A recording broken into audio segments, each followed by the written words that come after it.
What's going on, everybody? You are listening to another episode of Investify. My name is Craig Curelop, aka The Figuy, and we got something a little different for you today. So, if you noticed, it's not Wednesday, it's Friday. And that's because we are launching a new series on Investify, which is just going to be a 10 or 20-minute little small segment of either me or Allie just talking a little bit about the market, talking a little bit about what you can do about it, or just it's going to be us just riffing, giving just loads of content in a short amount of time to just make things a little bit more efficient. So these aren't going to be guest shows. It's just going to be a soliloquy of what we've got to say. And so we're going to kick it off today. I'm recording this kind of in early September. So I just want to give you guys an update, and we'll probably do at least one of these a month. Do a market update as of August 2023. And so I realize that people listening here are going to be from all over the country. I'm going to do a market update on the Denver market. And I will say that I talk to people all around the country, and it's usually pretty similar. I know some markets are different than others, and there's always a little bit of nuances, but usually the trend is the same across the US. So if you think I'm on par or I'm totally off the trend from with your market, let me know. Just shoot me a DM. I'm at the Fly Guy. Would love to hear your thoughts. And maybe you talk to your local real estate agent and see, hey, you heard this on the Investify podcast. This is what's going on in Denver. What's going on in Phoenix? What's going on in Dallas? And you can maybe just ask your real estate agent and see if they see something similar. And so for August of 2023, at the end of August, this is as of August 31st, 2023, there were about 6,300 homes on the market, which is down 14% year over year. And so what that means is that there's less inventory, and obviously there's a lot of less buyers as well. So mortgage applications have been the lowest since 1995. So there are less buyers and less homes being sold, which basically means, and I think there are slightly less buyers than homes being sold. That drop is bigger on the buyer side, which in August of 2022 was 595,000. That price in August of 2023, 590,000. So we're seeing a little bit of a price compression, and we're going to continue to see that. We've even got some firsthand experience with this. We've got an agent on our team, and he went out and did some showings and put some offers in. And we're actually able to get them $20,000, $30,000, $40,000 below asking, which is the first time in the 6 years that I've been doing this that we've actually been able to do that. Now, while the market and the media and everyone telling you it's a horrible time to buy because it seems like we're at the top, at the end of the day, you have to be greedy when others are fearful and fearful when others are greedy. And at this point in time, there's just such little competition. You actually have some negotiation power versus last year or 2 years ago when you had to come in at $50,000, $60,000, $70,000 over asking, waive inspection, waive appraisal, and still may not even get the deal. And so that's where we're at on today's market. Now we're going to continue here. So median days on the MLS is 9 in August 2023.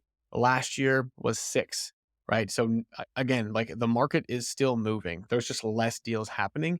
However, the average days on market or the median days on market, which is a statistic that I like to use better, is still very low. A healthy market would be a median or average days on market of about 30, right? So we're still about a third of the way there. I think in conclusion with the market update, there just aren't a lot of buyers or sellers wanting to transact. Buyers are afraid of the higher interest rates. They think they're going to wait until prices come down.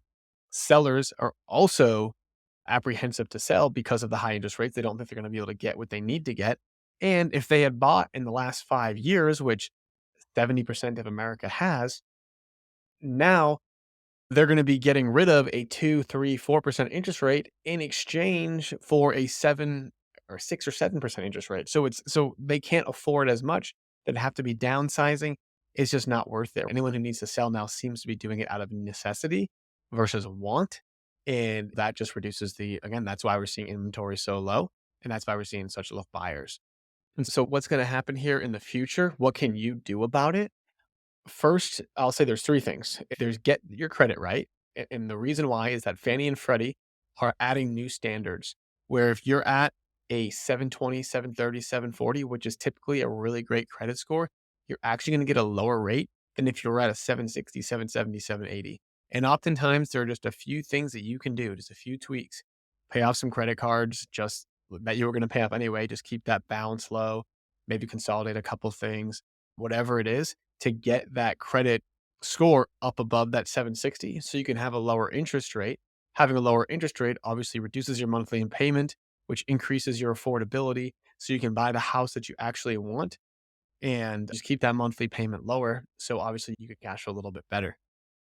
And so if you're looking to get your credit, if you aren't at a 760 or higher, hit me up on Instagram. I'm at the Figuy, and we'll get you introduced to the right people to make sure that you're going to get your credit right. And if you're like 3 to 6 months out, now is the time to reach out. So the credit bureaus have time to see your score and to increase it. So that way, when it comes time to actually apply for the loan, you're good to go. And you're not waiting 3 to 6 months from then.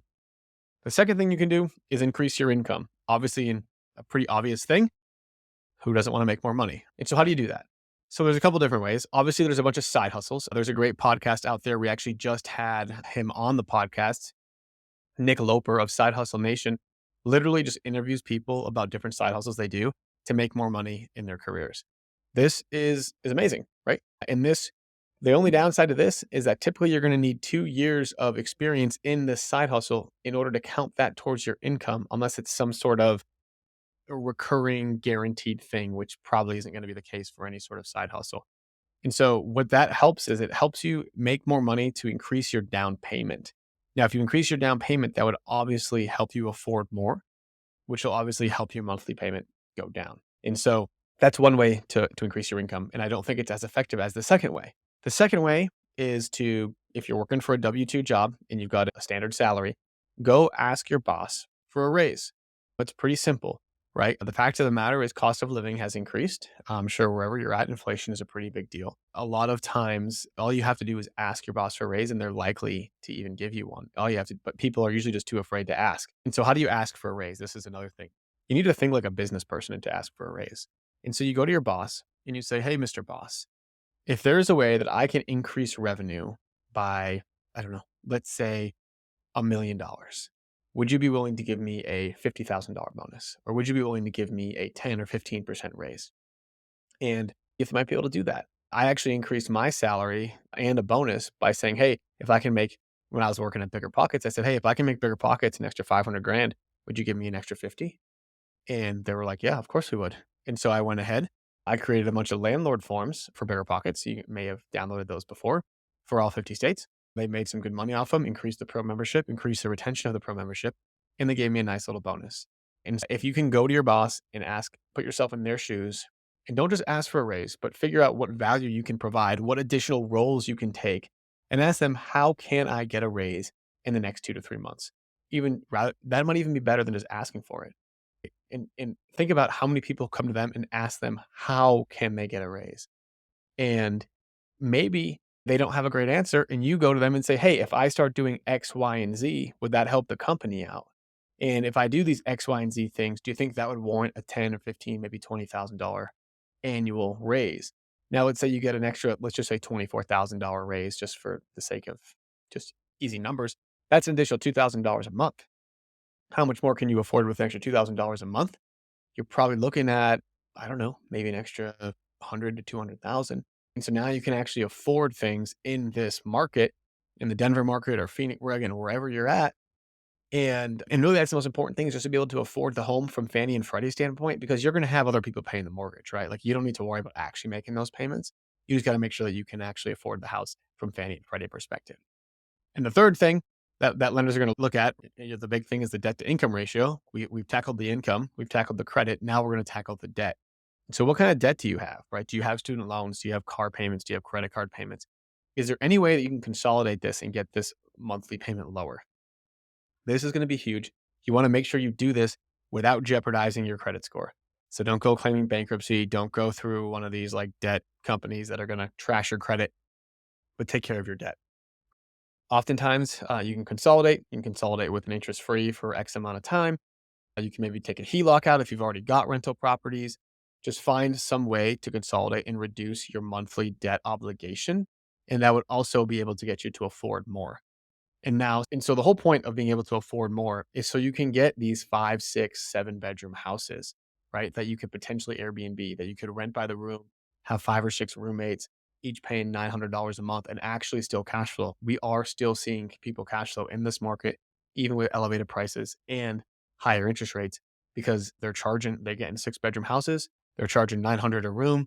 They're making 5,400 a month and their monthly payment is like 3,600, right? So still good deals out there, maybe not as good as they were back in 2020. But the fact of the matter is we can't go back to 2020. We're just here for today. So in conclusion, right? The market is tougher now than it ever has been to buy. The media is telling you not to buy. Everyone is telling you not to buy. That is exactly why you should buy, because everyone else is not. The competition is not as nearly as fierce as it's been. You can oftentimes, you're the only offer on a property. Oftentimes these properties are sitting. So now's actually a really good time to get a deal, get the terms that you need, make sure, negotiate with the seller, get everything you can do, and just make sure you can start house hacking and start investing and changing you and your family's financial future for the long term. One last thing I want to add is that one of the most common things that our clients are doing these days is the 2-1 or 3-2-1 buy down. And so what this is, if you haven't heard of it, is basically you have the seller pay some additional closing costs. Typically it's 10 to 20,000.